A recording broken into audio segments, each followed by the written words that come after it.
Social મીડિયામાં અને WhatsApp ગ્રુપમાં એક વિડીયો ઘણા વાયરલ થઈ છે કે બાળકોને ઉપાડી જતી ટોળકી સૌરાષ્ટ્ર અને રાજકોટમાં સક્રિય થઈ છે. શું કહેશો એના વિશે?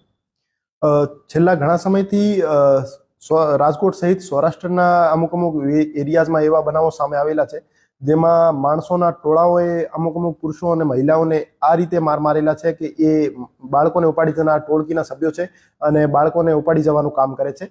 તો એ બધાને હું ક્લિયર કરવા માંગુ છું કે ફક્ત અફવા છે. એવા કોઈ પણ કિસ્સા અમારા ધ્યાનમાં આવેલા નથી જેમાં કોઈ રાજકોટ વિસ્તારમાં બાળકોને ઉપાડી જનાર કોઈ ટોળકી અથવા ગેંગ એક્ટિવ હોય અને બાળકો ઘરેથી ગાયબ થઈ ગયા હોય એવા એફઆઈઆર પણ અમારી પાસે રજીસ્ટર થયેલ નથી. હા, એવા કિસ્સાઓ જરૂર બનેલા છે કે આવી અફવા ઉપર ભરોસો કરીને ગલતફહેમીના કારણે માણસોના ટોળાએ અમુક અમુક મહિલા અથવા પુરુષોને મારેલા હોય. તો હું તમામને અપીલ કરવા માંગુ છું કે સોશિયલ મીડિયા ઉપર ફરતી એવી અફવાઓ ઉપર ભરોસો ના કરે અને કાયદો પોતાની હાથમાં ના લે. આપને કોઈ પણ ગેરકાયદેસર પ્રવૃત્તિ જણાઈ આવતી હોય આજુબાજુમાં તો આપ તરત જ લોકલ પોલીસ સ્ટેશનનો કોન્ટેક્ટ કરો અથવા 112 ઉપર કોલ કરો.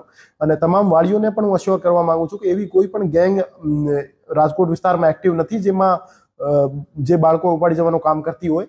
તો આપ રીએશ્યોર રહો અને પોતાના બાળકોનો આપ ધ્યાન રાખો અને જે નાના બાળકો હોય છે એમની સાથે કોઈ ને કોઈ વાળી વારસ હાજર રહે જેથી એ પોતાની રીતે ઘરેથી નીકળી જતા હોય ત્યાં અમુક વખતે એવા કિસ્સાઓ ના બને. અને આપ એવી કોઈ પણ અફવા હોય તો એને પ્રોપર વેરિફિકેશન કર્યા વગર આપ વગર સોચ્યા સમજા કોઈ પણ વોટ્સએપ ગ્રુપમાં અથવા સોશિયલ મીડિયા પ્લેટફોર્મ ઉપર ફોરવર્ડ ના કરો.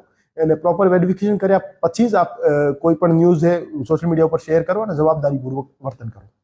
લોકોને સાથે સાથે અપીલ કરશો કે આ વોટ્સઅપ બધું ફોરવર્ડ કરતા હોય છે, લોકોને શું અપીલ કરશો કે આવું કંઈ થાય તો શું પહેલા કરવું જોઈએ? સૌથી પહેલા તો સોશિયલ મીડિયા પ્લેટફોર્મ્સ જે છે એક્સ, ઇન્સ્ટાગ્રામ, ફેસબુક એના ઉપર અમારી ટીમો તો વોચ રાખી રહી છે પણ અમુક વોટ્સએપ ગ્રુપ ઉપર અમે વોચ નહીં રાખી શકતા જેમાં સોસાયટીના જે ઇન્ટરનલ ગ્રુપ્સ હોય છે. તો એમાં કોઈ પણ મેસેજ આપ ફોરવર્ડ કરો અથવા સર્ક્યુલેટ કરો તો એ સાચું હોય અને વેરીફાઈડ હોય.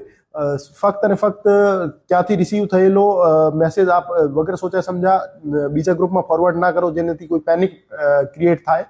તો અને વાલીઓને પણ હું અપીલ કરવા માંગુ છું કે આપ ખોટી અફવાઓને ફોરવર્ડ ના કરો, અફવા ઉપર ભરોસો પણ ના કરો અને પોતાના બાળકોનો આપ ધ્યાન રાખો પોતાની રીતે. અને નાના બાળકો જે હોય છે એના ઘરેથી નીકળી જવાના અમુક કિસ્સાઓ બનતા હોય છે તો એવા કિસ્સાઓ ના બને એના માટે આપ પરિવારનો કોઈ ને કોઈ સભ્ય એમની સાથે આપ રાખો.